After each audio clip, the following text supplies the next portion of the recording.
So last week, William Lane Craig and Alex O'Connor had a debate about whether or not God exists. This debate was entitled The Ultimate God Debate, and I think for good reason, because it was highly anticipated by myself and many others.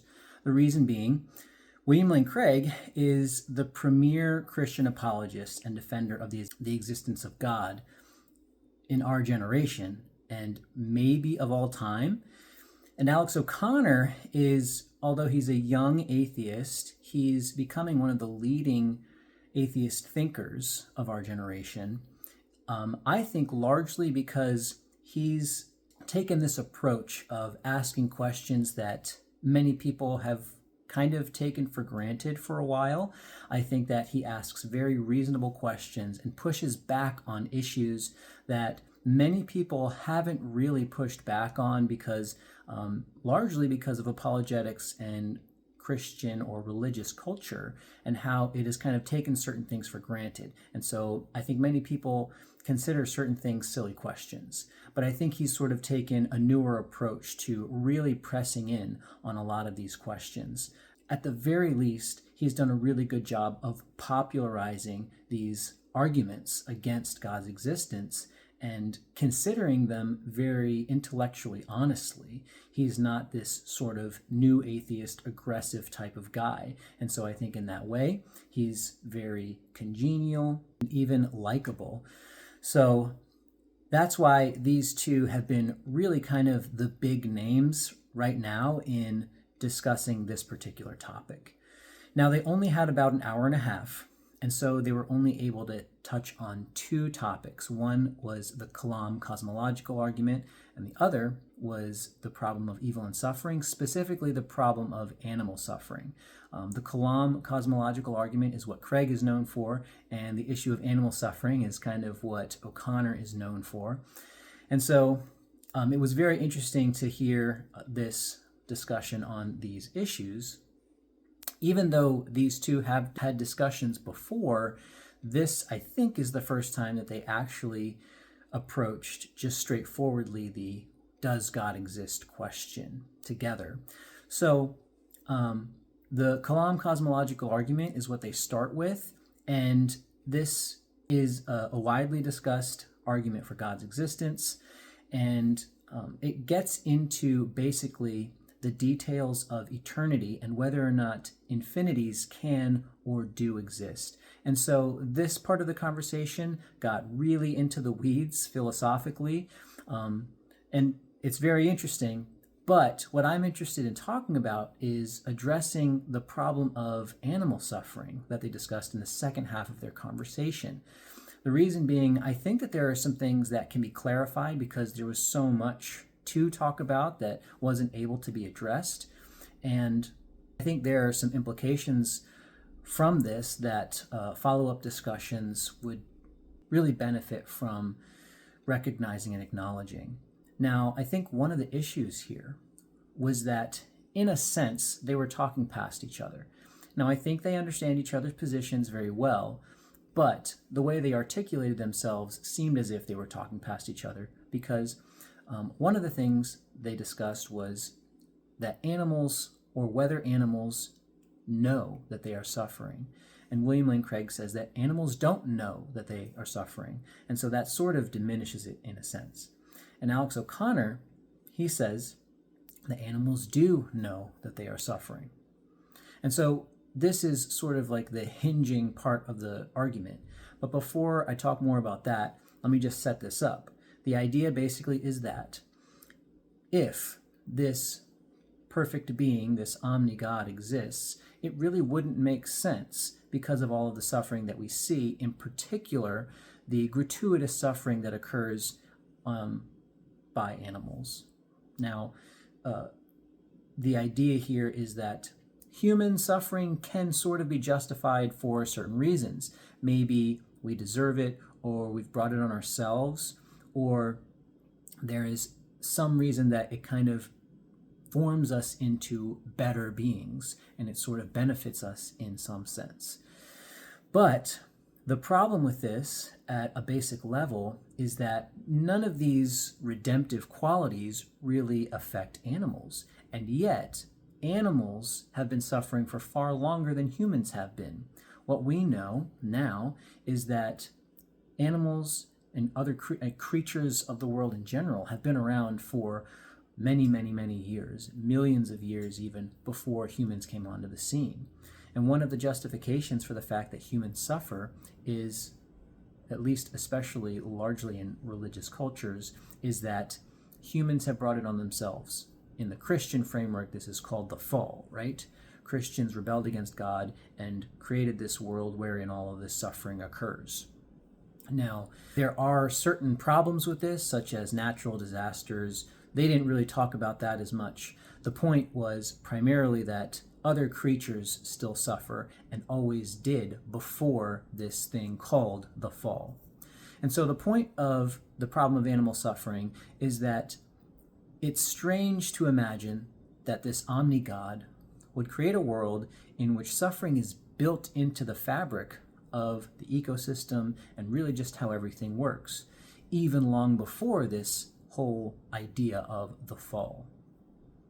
So Alex O'Connor brings this up, and here's Craig's response to it. And so this is why they get into the argument about whether or not animals kind of know that they suffer. Now, the way that I sort of think this is talking past each other's points, at least maybe from the perspective of the audience, is that I think Craig is talking more in terms of a higher moral awareness. Now, we can suffer, but there's this sort of idea on top of that, that we know that suffering is bad. And when we consider that I am suffering and this suffering is evil, that sort of brings an extra layer to the suffering itself.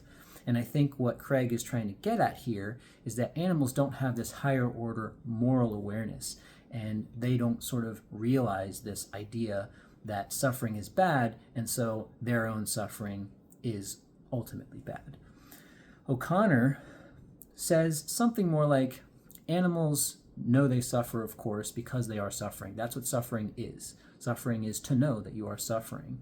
Now, I don't think that they would disagree on the matter of pain. They both agree that an animal is feeling pain to great extents. Even in the wild, there's all kinds of torturous, horrendous things that happen to various creatures.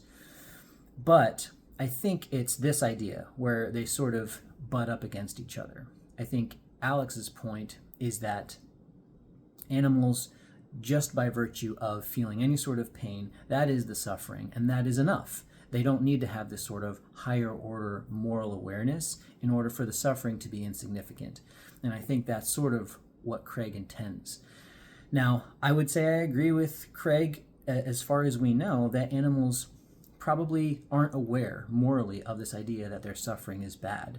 I think O'Connor pushes back on this a little bit, and they talk about some studies that are being done with animals that sort of test whether or not they have this sort of personal awareness of these sorts of things. And that takes a bit more of a discussion in terms of the scientific literature that is available to give us more information on that. But regardless of that point, I would say that O'Connor is correct. I would agree that it's certainly enough to say that animals feeling tremendous pain, that's enough to qualify as the suffering that we think doesn't really make sense on behalf of this omni-God that hypothetically exists. Now, one of the other things, though, is this idea that the animal suffering is the linchpin of the atheist argument, at least in this case. I had a follow-up discussion wherein this was suggested, and someone said that if animals actually haven't suffered for whatever reason, then that actually would kind of make the argument moot. There's no point in even thinking about this any further, because it's just sort of a hypothesis that animals have suffered for far longer than humans have before the fall. First of all, I think that is kind of a misinformed understanding of what we do know about the world and evolution. our ecosystem has been around for a very, very long time, and we know that animals were indeed suffering before humans. But I also don't think that this is the linchpin of the argument. I think the argument stands for a couple of reasons. One is, I think ultimately, even though animal suffering is a significant matter, it's really just kind of a stand-in for suffering overall, particularly this idea that there are innocent beings that suffer. I think that it's hard to have this conversation because there's a really easy response. Humans tend to be imperfect and maybe even bad, and so there are reasons that we can suggest that humans would suffer. But I do think that there is enough evidence to say that there are innocent beings, specifically human beings, that still suffer. Children, babies, even adults that simply didn't deserve the suffering that they're getting. So I think even though that's a hard conversation to have, and it's really hard to articulate that, that's sort of the reality. And animal suffering is sort of a stand-in for the fact that there are innocent creatures, whether they're animals or humans, that suffer. And that just doesn't make sense on this possible world of an omnigod existing. And really, the big picture issue overall is that regardless of either of those, the suffering question still stands, just inherently in our existence. Because the question is, why would suffering exist at all? And this is sort of a point that O'Connor really tries to drive home a lot. The idea is that if this sort of omnigod, this ultimately good and ultimately powerful being exists and created the world, then there's no reason for the suffering to be involved in it at all.